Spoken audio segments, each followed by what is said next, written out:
አባብዬ እየሞከርኩኝ ነው። አልስማማም በዚህ ሀሳብ። አትሞክር ስትፈልግ አከራዩም እየሞከረ ነው። እየተወራ ያለው ስለ ቤት ኪራይ አይደለም። እየተወራ ያለው ስለ ብዙ ነገር ነው። እየሞከርኩኝ ነው። ይህ ተራ አባባል አይደለም። ለዚህ ነው በርካታ ሰዎች የየራሳቸው ምልከታ በማስቀመጥ ላይ የሚገኙት። ይህ በተራ የቲክቶክ ቪዲዮ ህዝብ በመቀስቀስ መንግስትን ለመጣል የታለመ ሴራ ነው የሚሉም ብቅ ብቅ ማለት ጀምረዋል። በተቃራኒው ደግሞ ሰፊው ህዝብ ይህ ስለ ኑሮ ትግል እንጂ ፖለቲካ አይደለም ሲሉ ለዚህ ቪዲዮ ጥብቅና ቆመዋል። በእርግጥ ይህን የኮሜዲያን ያሲንን ቪዲዮ ተጠቅመው የህዝቡን ስሜት በሚኮረኩሩ ቃላት ለፖለቲካቸው በመጠቀም መጪውን ምርጫ ለማሸነፍና በትረ ስልጣኑን ለመቆናጠጥ ያለመ የፖለቲካ ፓርቲ እንዳለ ተመልክተናል። ለመሆኑ ይህ ፓርቲ ማን ነው? በማስረጃም ጭምር እናሳያቸዋለን። በተጨማሪም ኮሜዲያኑ በዚህ ምርጫ በደረሰበት ሰዓት እንዲህ አይነት ስሜት ኮርኳሪ ህዝብን መንግስት ላይ እንዲያነሳሳ የሚያደርግ ቪዲዮ መስራቱ ሆን ብሎ ነው የሚሉ የመንግስት ደጋፊ አካላት በርክተዋል። በዚህ ምክንያት ኮሜዲያኑ በጊዜያዊነት እንደታሰረ የሚወጡ ያልተረጋገጡ መረጃዎች አሉ። እኛም ይህ ዜና እውነት ወይስ ተራ አሉባልታ የሚለውን አጣርተን እናስደምጣችኋለን። ከመጨረሻው በመቆየት በርካታ መረጃዎችን ያድምጡ። ቪዲዮን ላይክ በማድረግ እንዲጀምሩ እያልን በቀጥታ ወደ ዝርዝሩ እናልፋለን።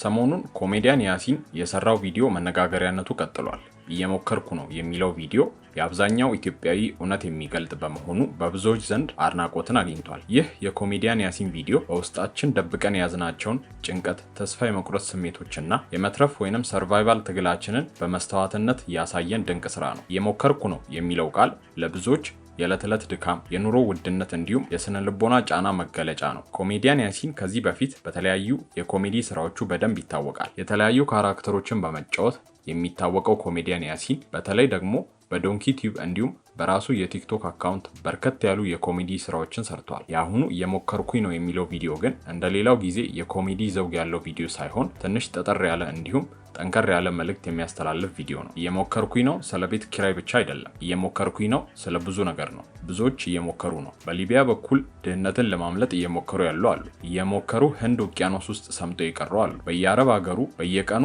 ከአረቡ ከህንድ ጋር እየታገሉ እየሞከሩ ያሉ አሉ። ከሮማኒያ እንግሊዝ ለመግባት በአውሮፓ ጨለማ በየጫካው እያደሩ መንገድ ለማግኘት ሙከራ ውስጥ ያሉ አሉ። ብቻ ብዙዎች በብዙ መንገድ እየታገሉ እየሞከሩ ይገኛሉ። ይሁን እንጂ ይህን የሰፊውን ህዝብ ስሜት ወደ ጎን በማለት የዚህም ቪዲዮ ትርጓሜ በተሳሳተ መንገድ የሚናገሩም አሉ። አልስማማም በዚህ ሀሳብ። አትሞክር ስትፈልግ አከራዩም እየሞከረ ነው። ከቻልክ ቤቱን ልቀቅለትና የተሻለ የሚከፍለው ሰው መጥቶ ተከራይቶ ለአከራዩ ገንዘቡን ይክፈለው። አከራዩም እየሞከረ ነው። እንዳደመጣችሁት ኮሜዲያን ያሲን ባሰበበት መንገድ ሳይሆን በራሳቸው መንገድ የተረጎሙ ብዙዎች ናቸው።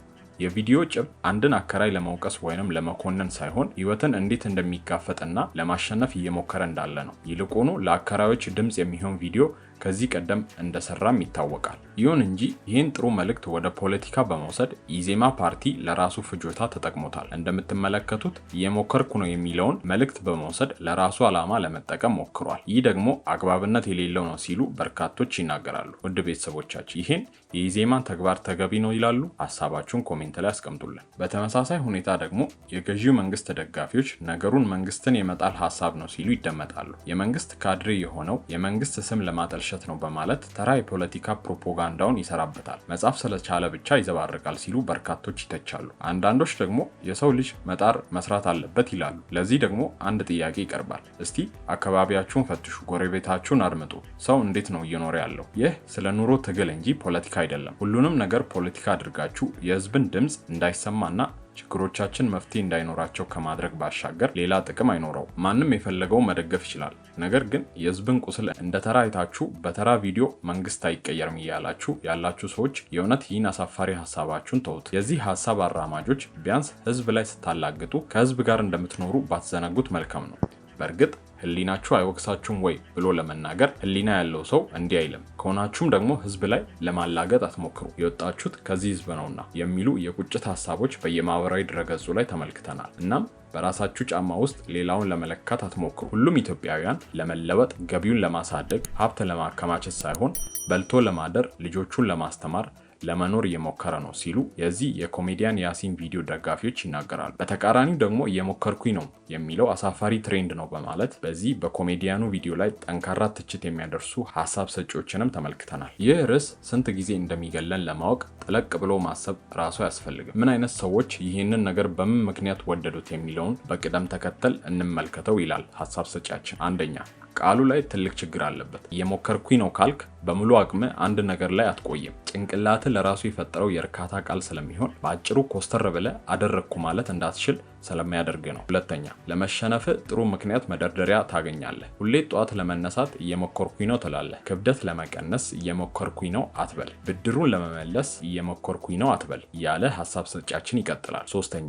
አንድ ቦታ አድርቆ ያስቀምጠሃል። ሙከራ ሁሌ ላቦራቶሪ ውስጥ ብቻ የሚደረገው ጉዳቱ ካንተ አልፎ ሌሎችንም አፌክት ስለሚያደርግ ነው። አንድ ቦታ ብቻ የሚያስቀር ነገር ደግሞ መቅረት አለበት። ሙከራ የመስመር መጀመሪያ ላይ የሚገኝ ነው እንጂ ከማድረግ በጣም ቀድሞ የሚመጣ አይደለም። እየሰራው ነው ማለት ከጀመርክ ሀሳብ ስራውን ከፍና ዝቅ እያደረገ ያየዋል እንጂ ገና ለገና ሞከርኩ ብለ ጅል አትሁን። ደፋሮች ሁሌ ያልፍላቸዋል። አንጻራዊ ነው። ማንም ሁን ማን አጭበርብሮ ነው ከመንግስት ጋር ሰዎች አሉት። እረ እሱማ ለሊት ጅብ ይጋልባል።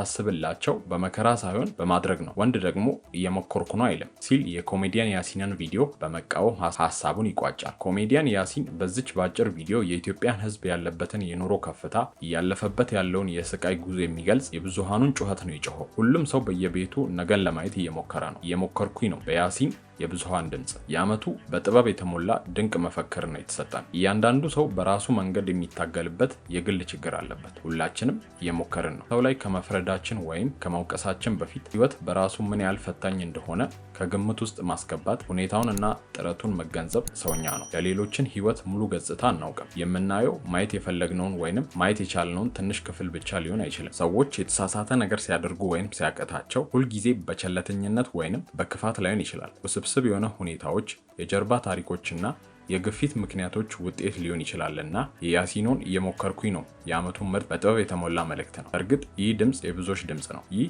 ከብዙ ጥቂት ነው። ሌላውን ግን ቤት ይቁጠረው። እየሞከርን ላለነው ሁሉ ፈጣሪ መከራችንን እና መሻታችንን አይቶ ከማይጠቅመን በቀር ሁሉን ይፈጽምልን እያልን የዛሬውን ቪዲዮ እዚህ ጋር እናበቃለን። በቀጣይ እስክንገናኝ በሰላም ቆዩ።